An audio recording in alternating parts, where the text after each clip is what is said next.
আমি গ্রামে কেন চলে গেলাম? ওসমানের সাথে একসাথে শুয়ে যেতাম। জুলাই আন্দোলন শিবির নেতারা আমাকে বলো সইতে আপনাকে হারিয়েছে, আপনি গ্রামে গেলেন।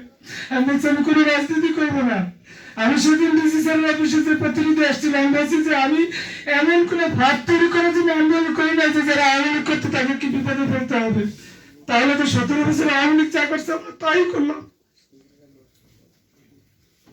সে জায়গা থেকে আমার 5টা বোন স্যার, আমি সবার ছোট বোনরা খুব স্বপ্ন দেখে ভাইয়ের চাকরি হয়েছে।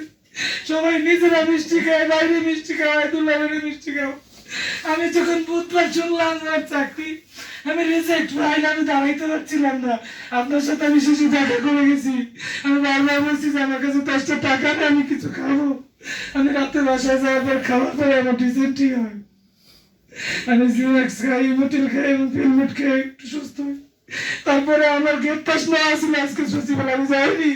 আমার সহযোগিতারা সারা 10 টাকা তাকিয়ে আছে আমাদের মতো